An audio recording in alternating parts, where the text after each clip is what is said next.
OMS es una emergencia, porque en vez de erradicarla, ¿qué es lo que va haciendo? Va subiendo. Y no va subiendo de a poco. ¿Ya? El aumento tiene mucha relación con movimientos migratorios y con aparición de enfermedades inmunodepresivas como como las enfermedades oncológicas, como las terapias biológicas para las enfermedades reumatológicas, como las enfermedades oncológicas, ¿las dije ya? Sí. Como el SIDA. El SIDA cada vez menos porque tiene muy buena respuesta con tratamiento.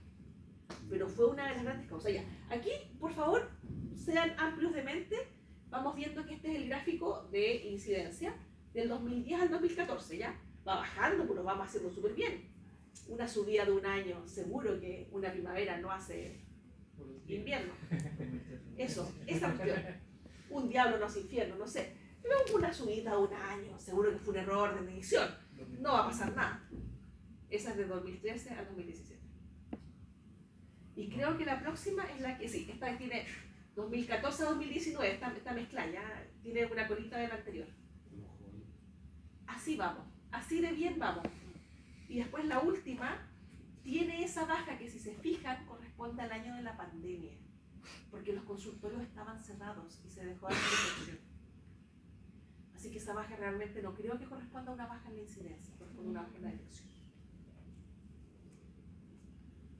Y así vamos. Esa es la morbilidad e incidencia del 2008 al 2017. Estamos de acuerdo más o menos en todos los gráficos que por ahí por el 2013 empezó a subir. Y esta es la mortalidad. No importa, tenemos más tuberculosis, pero somos bacanes, para eso le damos tratamiento. Están empezando a aumentar también la mortalidad. ¿Ya? Ahora, hay varios problemas con esto. Tasa de mortalidad específica por regiones. Por ahí está Maule, ¿dónde le toca estar? No es ni muy alto ni muy bajo. ¿Ya? Hay motivos para esto. Ahora, esto es poblaciones vulnerables. ¿Qué es lo que me hace más vulnerable a tener tuberculosis? Como ven lejos, en primer lugar es población migrante. Y en segundo lugar, pero lejito, viene adultos mayores y drogadicción. Drogadicción por inmunodepresión, ustedes saben, desnutrición, situación de calle, va todo junto. Porque con infección con VIH, miren lo bajo que va. Cuando recién apareció el VIH y no tenía tratamiento, fue un estallido de tuberculosis mundial. Y ahora, miren por dónde. Nada.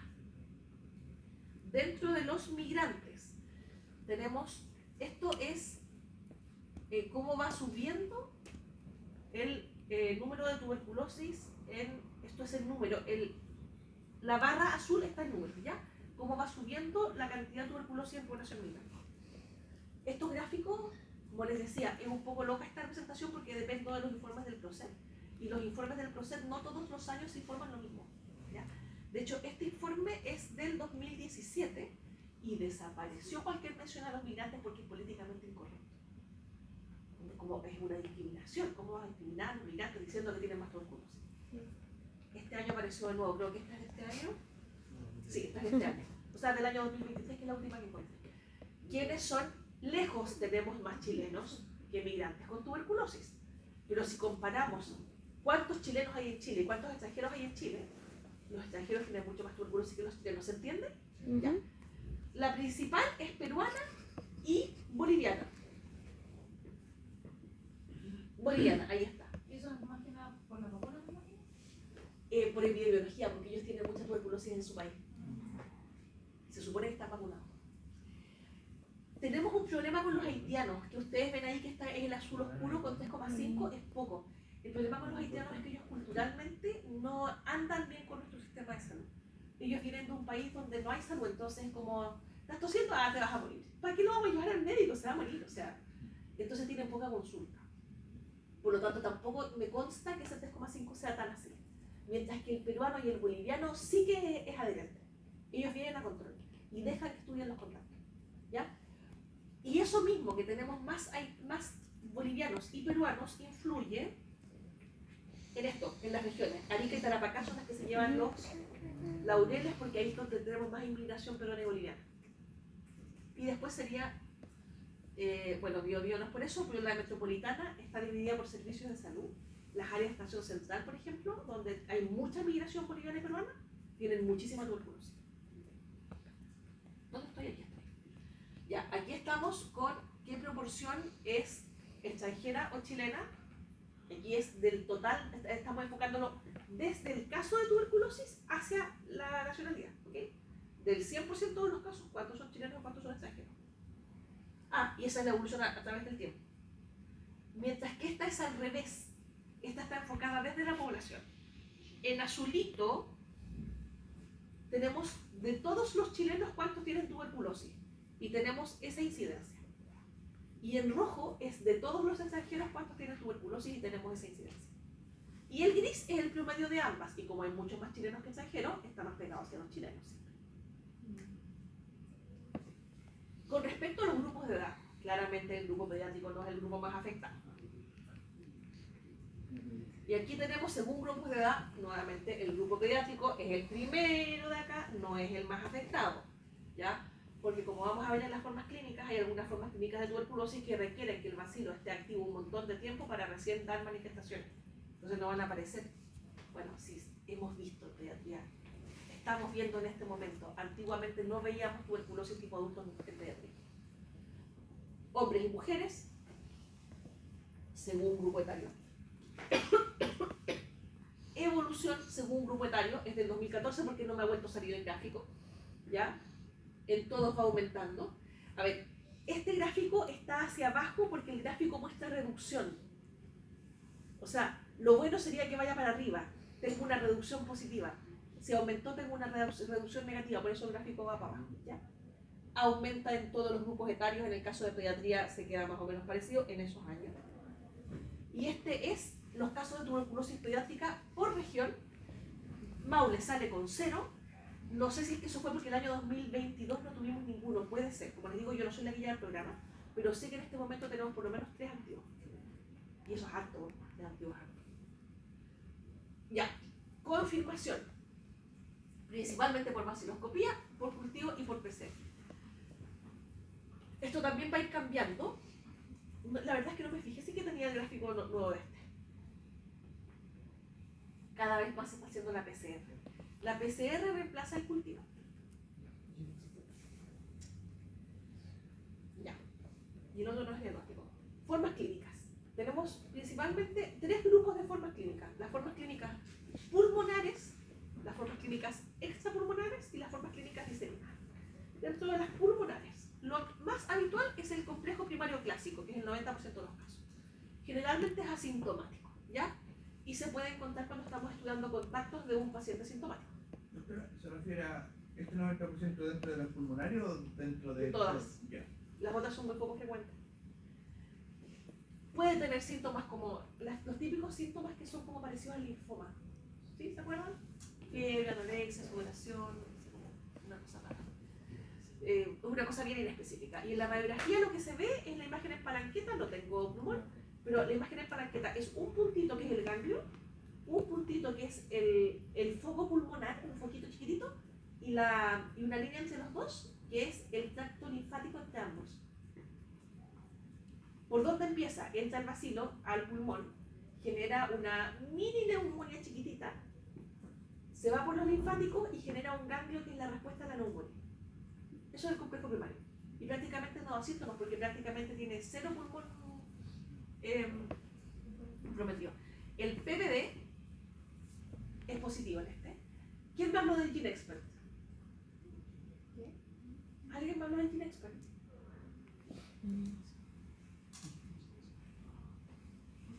¿Qué estaba diciendo usted del GeneXpert? ¿Qué es el GeneXpert? Es un tipo especial de PCR. Por lo tanto, si es una PCR, lo que detecta es principalmente presencia del bicho, ¿cierto? Ya. Por lo tanto, eso sería lo que estaría reemplazando a la baciloscopía y al cultivo, ¿ya? Porque hay bicho o no hay bicho y encontrar. El PPD, ¿saben lo que es el PPD? Ya. Es un antígeno proteico, se llama derivado proteico purificado. Es un antígeno proteico de la tuberculosis que se inyecta con una aguja de tuberculina, PPD se llama, el derivado proteico purificado se llama tuberculina. Se inyecta aquí y se espera a ver si hay reacción. Si el cuerpo está en contacto con el bacilo, puede tener una reacción. ¿Ya? ¿Se entiende? Así como el GeneXpert, que es un examen de sangre, está yendo hacia mejorar la detección del bacilo, también hay exámenes de sangre que están yendo hacia mejorar la detección de respuesta sanguínea al bacilo, que sería cuantiferol.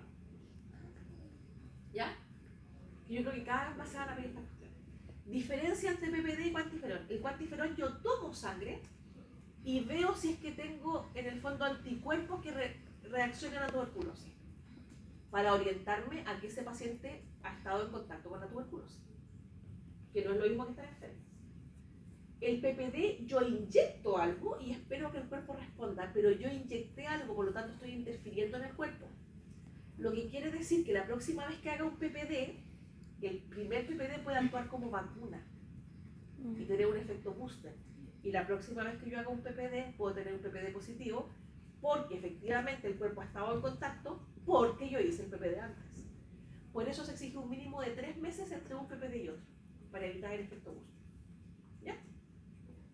En el caso del cuantiferol, no tengo necesidad de tener ese tiempo porque yo no le hice nada al cuerpo. Yo saqué una muestra y estando afuera del cuerpo hice el diagnóstico de si existía la respuesta. Ya, pero el complejo primario clásico es PPD positivo. Formas pulmonares progresivas, que son las clásicas. Tenemos, no, esta todavía no es la más clásica, es la tipo adulto. Tenemos un contacto cercano masivo, por ejemplo, un niño que la mamá tiene tuberculosis, que no tiene tratamiento y que es bacilífera masiva y que el niño está permanentemente con este contacto masivo. O sea, aquí en vez de entrar un bacilito que se metió en el pulmón y que hizo una reacción como la anterior, entraron muchos bacilitos. Y en el fondo lo que estoy haciendo en esto es una neumonía por tuberculosis. ¿Ya? Es una infección más grandotota del pulmón, que además cuesta mucho que se pase. ¿Y cuál es el problema? La tuberculosis viene del bacilo de Koch. El bacilo de Koch no es muy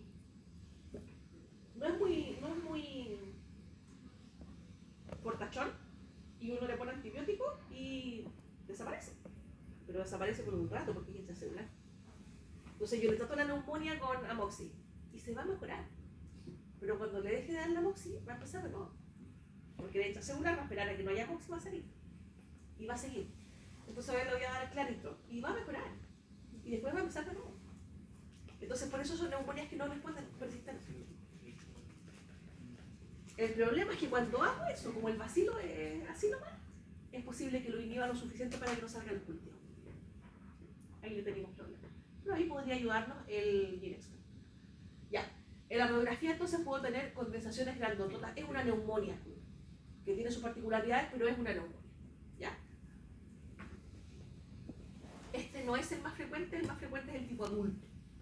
Ese es el que uno está... Doctora, su consulta, una vez había escuchado de que principalmente estas condensaciones se dan más que nada en las zonas apicales del pulmón. ¿Qué tan cierto es? Pero esta es la tipo adulto. Ah, Que no es una neumonía, sino que es una infección crónica, que es la que genera las cavernas. ¿Ya? Y efectivamente, predominio apical. La otra, la neumopatía aguda, en el fondo la neumonía por tuberculosis, forma pulmonar progresiva, puede ser en cualquier parte. Ya, la tipo adulta habitualmente la vemos en niños más grandes porque esta es probablemente un complejo pulmonar primario que nunca se trató y que empezó a aumentarse. Efectivamente es más frecuente en los ápices.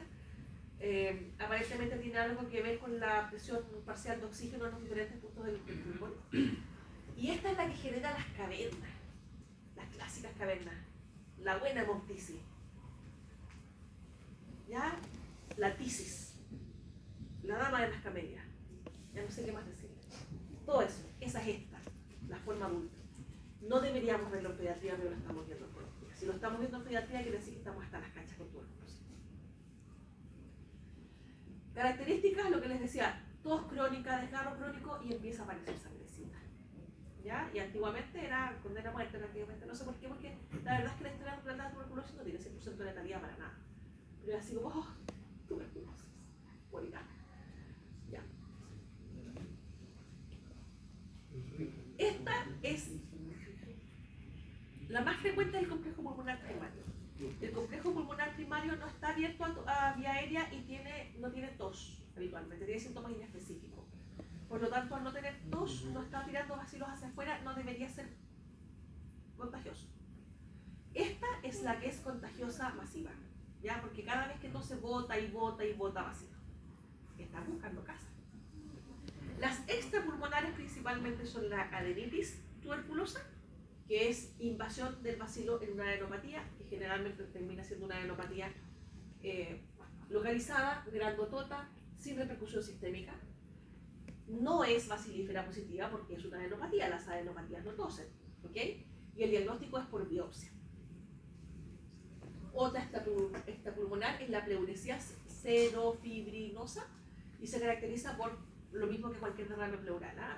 Tos con dolor de puntada principalmente. Podemos tener fiebre y lo mismo de siempre, estas situaciones así como media, entre que fiebre, febrícula, prolongada. La disnea depende de qué tanto líquido tenga. Habitualmente es unilateral, está difícil sospecharla. Les contaba que este año tuvimos como 6 pleuroneumonias hospitalizadas y en 2 de ellas quedamos con la duda de que pudiera ser tuberculosis, porque nos hicieron los exámenes a tiempo. Entonces, ahí fue cagazo de nosotros en el hospital. ¿Qué es lo que les da para sospechar la pleuresía serofibrinosa? Que el predominio celular es mononuclear. Tenemos algunas situaciones en las que puede ocurrir esto, que son, por ejemplo, un linfoma, ¿ya? Son un quilotórax o son la pleuresía serofibrinosa. Habitualmente tiene muy poca bacteria en el líquido, así que el cultivo de líquido va a tener poco rendimiento. Doctora, ¿esa celularidad es del líquido? Del líquido. Y la osteoarticular.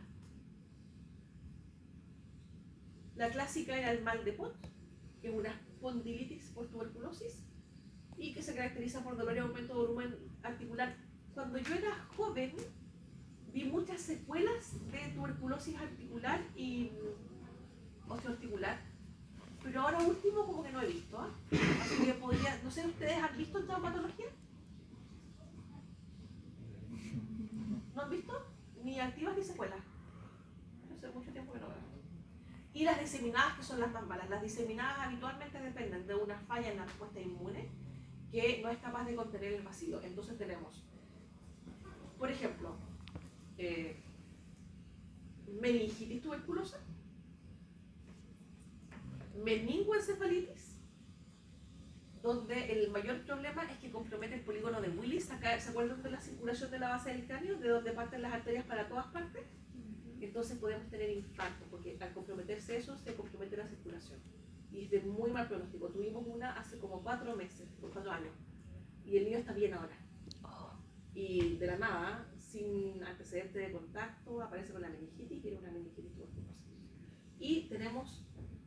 ¿No?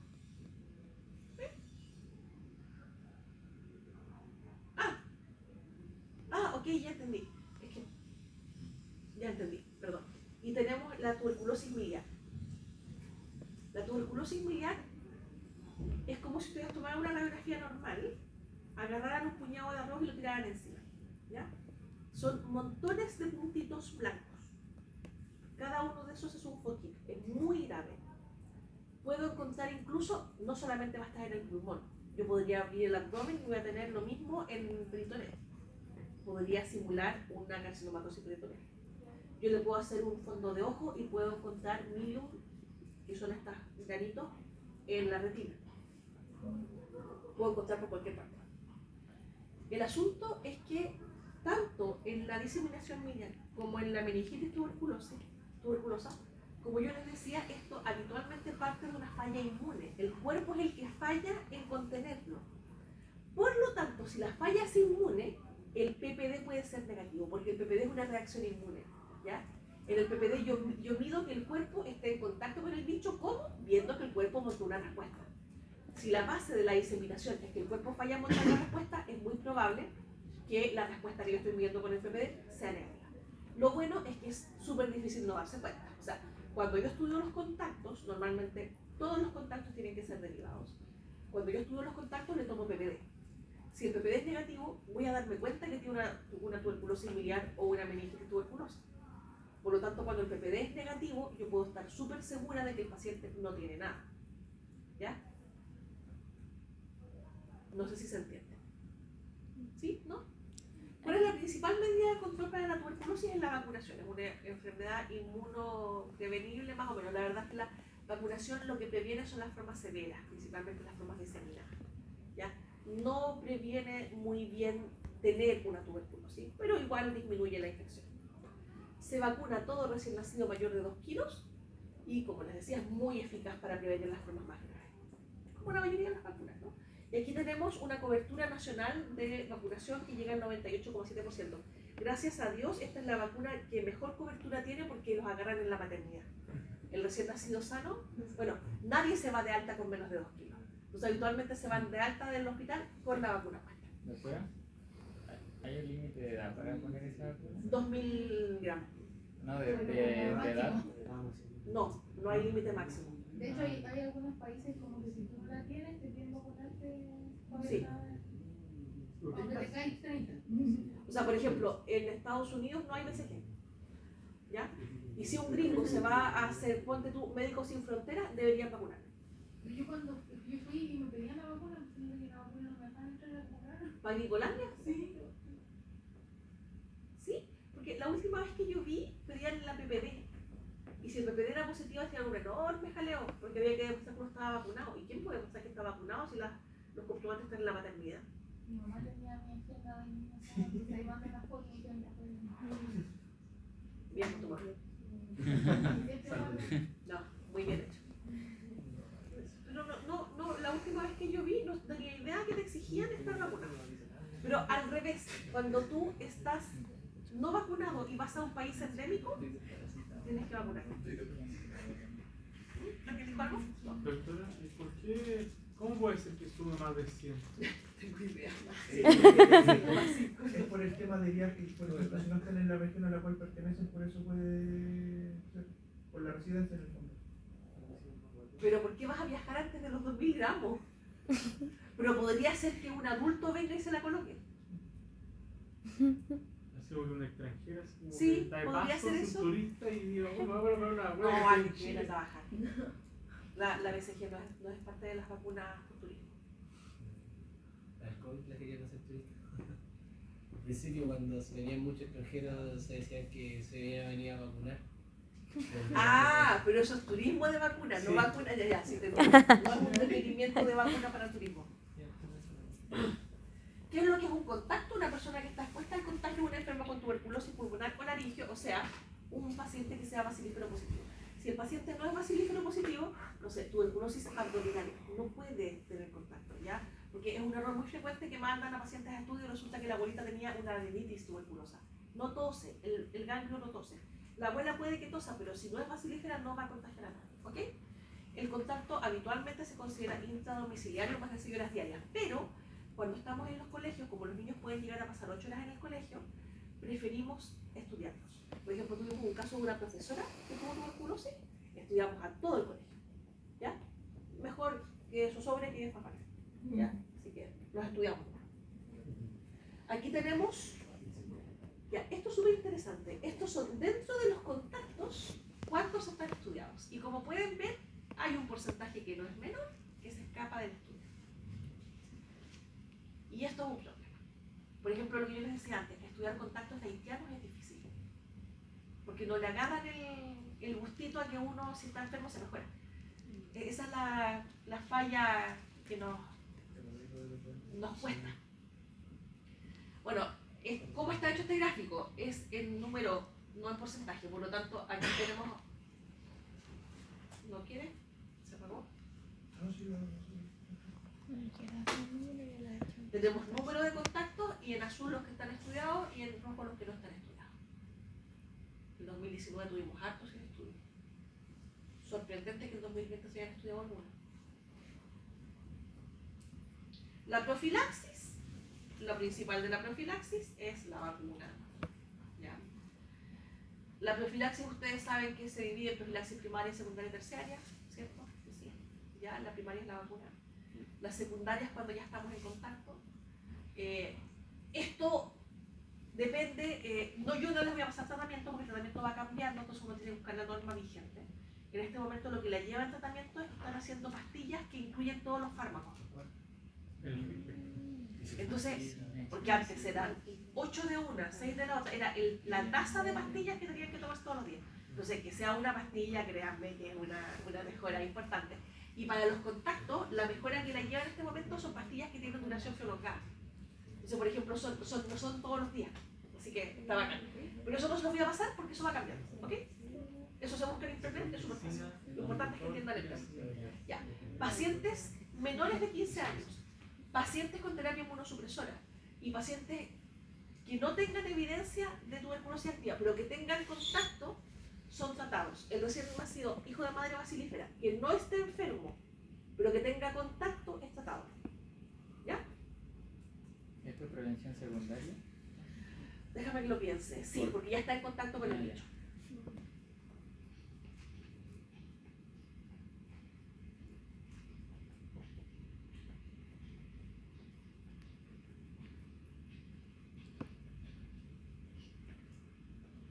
Y la otra que también es secundaria es cuando... ¿Cuál es el enredo? Cuando yo digo contacto, estoy hablando de dos cosas diferentes. Estoy hablando de la definición social de contacto, o sea, persona que está expuesta al bicho, ¿ya? Pero también estoy hablando de la definición molecular de contacto. PPD positivo quiere decir que efectivamente no solo estuve expuesta al bicho, sino que el bicho entró en mi organismo y montó una respuesta, ¿ya? Ese es el enredo de los contactos. Quantiferón positivo quiere decir que el bicho entró en mi organismo y montó una respuesta. Y en este me refiero a ese tipo de contactos que tienen PPD positivo, o sea, evidencia de que, este tipo de contactos, evidencia de que el bicho entró, o sea, molecularmente yo fui contacto del bacilo. Tienen que tratarse, sin evidencia de tuberculosis activa. Tuberculosis activa quiere decir que estoy enfermo de tuberculosis. Este gallo, el bicho entró en su organismo, el organismo parece que lo manejó porque no está enfermo de tuberculosis, pero no ha desarrollado una enfermedad secundaria de la tuberculosis. ¿Ya? Como antiguamente los casos de COVID asintomáticos sería un ejemplo, como que es asintomática la enfermedad. Es que el asintomático sería el complejo primario, casi siempre es asintomático. De hecho, habitualmente lo agarramos en estudio de contacto. Entonces, el asintomático sería el que ya tiene una manifestación radiológica. El contacto social, el sano sería el que nunca ha estado en contacto con nadie, ¿ya? Independiente de que tenga un OSG. El contacto social, por decirlo de alguna forma, sería aquel que está expuesto a personas bacilíferas. El contacto molecular es aquel que ha montado respuesta contra el bacilo y el enfermo es el que tiene alguna evidencia de enfermedad que habitualmente es radiográfica. Entonces, en el social sería profilaxis, o sea, sería prevención primaria. O sea, me quedé un poco pegada en lo mismo, pero es que yo creo que no, porque la primaria es la vacuna. Pero estamos de acuerdo en que este podría ser primaria o secundaria según cómo lo considero, porque ya está expuesto socialmente, no molecularmente, pero está expuesto. Yo normalmente lo consideraba primaria, pero ahora estoy cambiando de opinión. Es que al final lo que le falta es el examen, ¿no? Para ver si lo llega. O sea, tiene el examen normal, Ya. tiene un PPD negativo, pero está expuesto socialmente. No sé, pero no Hay que importa. hacerle profilaxis. Sí, hay que hacerle profilaxis. Y este sí estoy segura de que es secundaria. Entonces se hace vaciloscopía, solamente está asintomático. La vaciloscopía tiene poco rendimiento en pediatría, es mejor la vaciloscopía de contenido gástrico y en este momento se puede buscar en heces. Claramente las heces son lo menos invasor.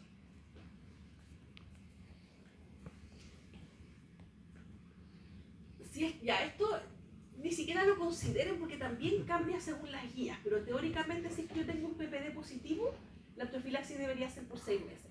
salvo que tenga una inmunodepresión tipo VIH, en cuyo caso serían 9 meses, y si es que el PPD es negativo, esto habitualmente no cambia.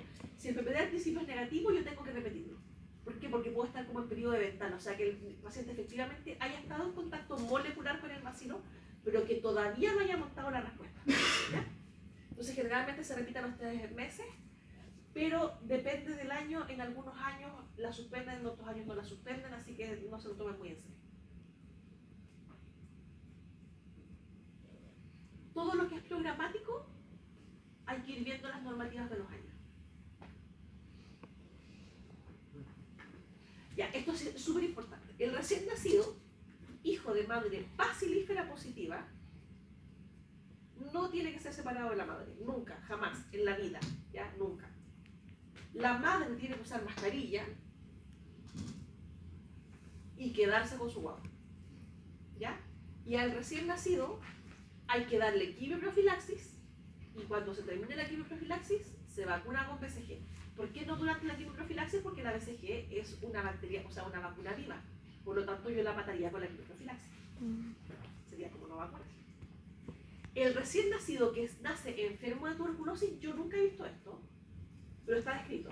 Hay que tratarlo como tuberculosis, no como profilaxis, sino como tuberculosis. Habitualmente la profilaxis es una droga, habitualmente el tratamiento son 3 o 4 drogas. Y en ese caso, ¿no habría que vacunar después o sí? Vacunar después. En el paciente recién nacido con tuberculosis. Sí, cuando termine la quimioprofilaxis se vacuna.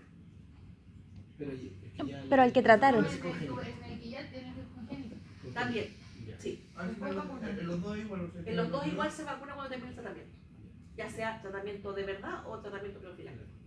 Profe, ¿existe una formulación de esos medicamentos como en gotas para poder dar a los recién nacidos? ¿Cómo se llama? Vamos haciendo papelillos, ¿no? O sea, no sé, hasta donde yo conozco, no conozco ninguna que sea en gotas.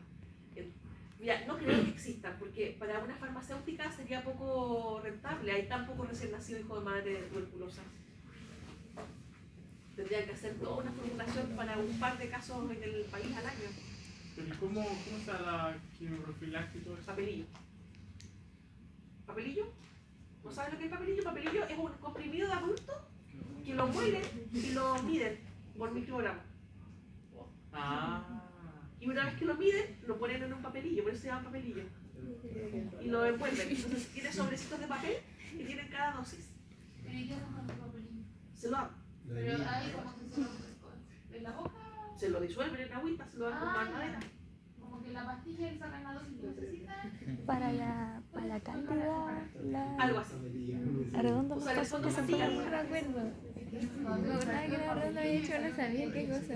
a la El cándida. polvito fue como medio extraño. Pero no lo hacen ustedes, lo hace el Yo vi a mi químico prima también farmacéutico de los volviendo. años. La molestamos. Tú haces la receta y el químico le entrega el papelillo. El papelillo en vez del comprimido. Son como, por así decirlo, son como microdosis. Porque Claro. Pero lo hace sí, Sí. uno da el gramaje nomás, Sí. uno manda a hacer el. Y eso es todo. ¡Terminamos!